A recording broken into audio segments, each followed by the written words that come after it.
വാത്സല്യമുള്ളവരെ, തപസ്സുകാലം 3-ാം ഞായറിൽ നാം ശ്രവിക്കുന്ന സുവിശേഷ ഭാഗം യോഹന്നാൻ 2-ാം അധ്യായം 13 മുതൽ 25 വരെ വാക്യങ്ങളാണ്. 4 സുവിശേഷങ്ങളിലും ദേവാലയ ശുദ്ധീകരണ സംഭവം വായനക്കാർക്ക് കാണാൻ കഴിയും. മത്തായി 21, 12, 13, മർക്കോസ് 11, 15 മുതൽ 19 വരെ, ലൂക്ക 19, 45 മുതൽ 48 വരെ, ഇപ്പോൾ നാം ശ്രവിച്ച യോഹന്നാൻ സുവിശേഷ ഭാഗം. സമാന്തര സുവിശേഷങ്ങളിൽ യേശുവിൻ്റെ പീഡാനുഭവവുമായി ബന്ധപ്പെട്ട് ഈ സംഭവം അരങ്ങേറുമ്പോൾ, 4-ാം സുവിശേഷത്തിൽ യേശുവിൻ്റെ ശുശ്രൂഷയുടെ ആദ്യഘട്ടത്തിലാണ് ഈ സംഭവം രേഖപ്പെടുത്തിയിട്ടുള്ളത്. യേശുവിൻ്റെ ദേവാലയ ശുദ്ധീകരണ പ്രവൃത്തി 2 പ്രാവശ്യം നടന്നുവെന്ന് ഇത് അർത്ഥമാക്കുന്നില്ല. ഒരിക്കൽ മാത്രം നടന്ന പ്രവൃത്തിയെ 2 പാരമ്പര്യങ്ങൾ വ്യത്യസ്ത സന്ദർഭങ്ങളിൽ രേഖപ്പെടുത്തുന്നുവെന്നേ ഉള്ളൂ. സമാന്തര സുവിശേഷ പാരമ്പര്യത്തിൽ രേഖപ്പെടുത്തിയിട്ടുള്ളതാണ് കൂടുതൽ കാലാനുസൃതമായി വിശ്വസനീയമായത്. കാരണം യേശുവിൻ്റെ ശുശ്രൂഷയുടെ ആരംഭഘട്ടത്തിലാണ് ഈ സംഭവം നടന്നിരുന്നതെങ്കിൽ, യഹൂദ പ്രമാണികൾ യേശുവിൻ്റെ ശുശ്രൂഷയുടെ അവസാനം വരെ സഹിഷ്ണുതയോടെ കാത്തു നിൽക്കുമായിരുന്നില്ല. 4-ാം സുവിശേഷകനെ സംബന്ധിച്ചിടത്തോളം ദേവാലയ ശുദ്ധീകരണം ഒരു പ്രതീകാത്മക പ്രവൃത്തിയാണ്, എ സിംബോളിക് ആക്ട്. ഒരു പ്രതീകാത്മക പ്രവൃത്തിയായി നിലകൊള്ളുന്നതിനാലാവണം യേശുവിൻ്റെ ശുശ്രൂഷയുടെ ആദ്യഘട്ടത്തിൽ തന്നെ ഈ സംഭവത്തെ ഉൾപ്പെടുത്തിയിരിക്കുന്നത്. കാനായിൽ യേശു പ്രവർത്തിച്ച അടയാളം 2-ാം അധ്യായം 1 മുതൽ 12 വരെ വാക്യങ്ങൾ യേശു നൽകാൻ ആഗ്രഹിക്കുന്ന സമൃദ്ധമായ ദൈവിക ജീവന്റെ കൃപയുടെ മഹത്വത്തിന്റെ പ്രാരംഭമായി നിലകൊള്ളുകയാണ്. സമൃദ്ധമായ ദൈവിക ജീവന്റെ ഒഴുക്കിന് വിഘാതമായി നിൽക്കുന്ന എല്ലാ അശുദ്ധിയുടെയും നിർമാർജനത്തിന്റെ പ്രതീകമായി ദേവാലയ ശുദ്ധീകരണ പ്രവൃത്തി നിലകൊള്ളുന്നു. അപ്രകാരം കാനായിലെ അടയാളത്തിന്റെ പൂർത്തീകരണമാണ് ദേവാലയ ശുദ്ധീകരണം. ദേവാലയത്തിലെ യേശുവിൻ്റെ പ്രവർത്തികൾക്ക് ഗ്രീക്ക് മൂലഭാഷയിൽ സങ്കീർണമായ ഒറ്റ വാക്യത്തിലാണ് വിവരിച്ചിട്ടുള്ളത്. യേശുവിൻ്റെ പ്രവർത്തികളുടെ തീവ്രതയും ചടുലതയും വായനക്കാരിൽ ഉളവാക്കുക എന്ന ലക്ഷ്യമാണ് ഇതിൻ്റെ പിന്നിലുള്ളത്. 4-ാം സുവിശേഷകൻ മാത്രമാണ് ആട്, കാള, ചമ്മട്ടി തുടങ്ങിയ വിശദാംശങ്ങൾ നൽകുന്നത്. യേശുവിൻ്റെ ദേവാലയത്തിലെ പ്രവർത്തികൾക്ക് 4-ാം സുവിശേഷകൻ നാടകീയ പരിവേഷവും നൽകുന്നു. ആടുകളെയും കാളകളെയും വിൽപ്പനക്കാരോടൊപ്പം ദേവാലയത്തിൽ നിന്ന് പുറത്താക്കുന്നു, നാണയക്കാരുടെ നാണയങ്ങൾ ചിതറിക്കുന്നു, മേശകൾ തട്ടിമറിക്കുന്നു. മൃഗങ്ങളുടെയും നാണയമാറ്റക്കാരുടെയും കച്ചവടക്കാരുടെയും ഒക്കെ സാന്നിധ്യം ദേവാലയത്തിൽ ഉണ്ടാകുന്നതിന് മതപരവും ചരിത്രപരവുമായ പശ്ചാത്തലമുണ്ട്. കാള, ആട്, പ്രാവ് എന്നിവ ദേവാലയത്തിൽ ബലിയർപ്പിക്കുവാൻ ആവശ്യമായി വരുന്നവയാണ്. ലേവ്യർ 1-3 അധ്യായങ്ങൾ. പെസഹ തിരുനാൾ തീർത്ഥാടകരുടെ ഉത്സവമായിരുന്നതിനാൽ ധാരാളം പേർ ഏറെ ദൂരത്തുനിന്ന് ജെറുസലേമിലേക്ക് എത്തിയിരുന്നു.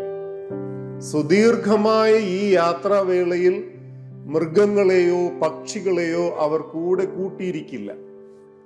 ആയതിനാൽ ബലിയർപ്പണത്തിൽ പങ്കുചേരുവാൻ ബലിമൃഗങ്ങളെയും പക്ഷികളെയും ദേവാലയത്തിനകത്തു തന്നെ ലഭ്യമാക്കിയിരുന്നു. തീർത്ഥാടകർ കൈവശം വയ്ക്കുന്ന വിദേശ നാണയങ്ങളിൽ ചക്രവർത്തിയുടെ രൂപം മുദ്രണം ചെയ്യപ്പെട്ടിട്ടുള്ളതിനാൽ, മത്തായി 22:15 മുതൽ 22 വരെയുള്ള വാക്യങ്ങൾ കാണുക, ദേവാലയ നികുതിക്ക് അവ സ്വീകാര്യമായിരുന്നില്ല.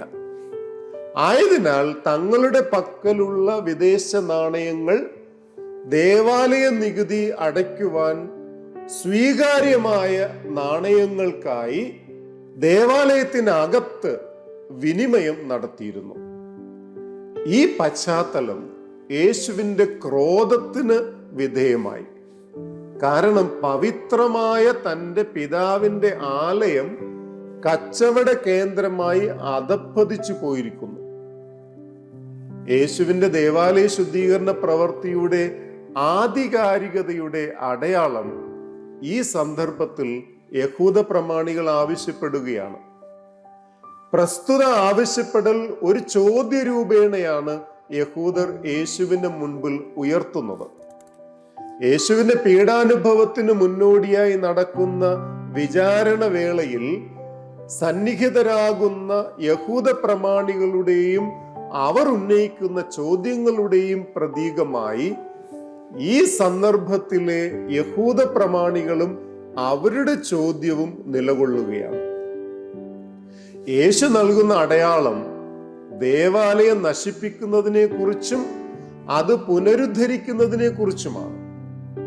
എന്നാൽ യഹൂദർ യേശുവിന്റെ മറുപടിയെ പുച്ഛത്തോടെ കാണുന്നു.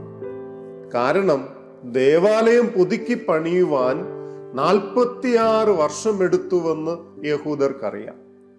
മഹാനായ ഹെറോദേസ് ചക്രവർത്തിയുടെ കാലത്ത് ഏകദേശം BC 19-ാം നൂറ്റാണ്ടിലാണ് ദേവാലയത്തിന്റെ പുനർനിർമ്മാണം ആരംഭിക്കുന്നത്.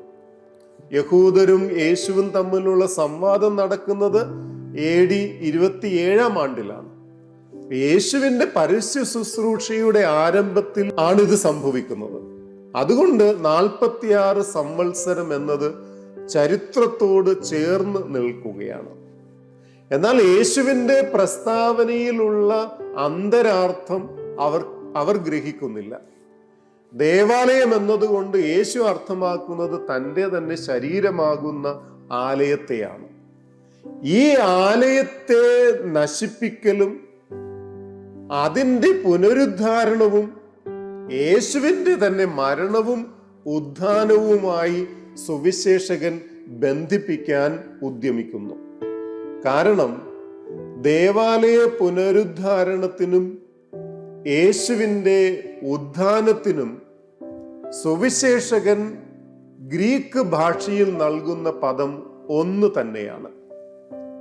യഹൂദരെ സംബന്ധിച്ചിടത്തോളം ദേവാലയം ദൈവത്തിൻ്റെ വാസസ്ഥലമാണെങ്കിൽ ആ സ്ഥാനത്ത് യേശുവിൻ്റെ ശരീരം ദൈവത്തിൻ്റെ വാസസ്ഥലമായി രൂപം കൊള്ളുന്നു. പ്രിയമുള്ളവരെ, യേശു ദേവാലയം ശുദ്ധീകരിക്കുന്ന അടയാളം തപസ് കാലത്ത് നമുക്ക് നൽകുന്ന സന്ദേശം എന്താണ്?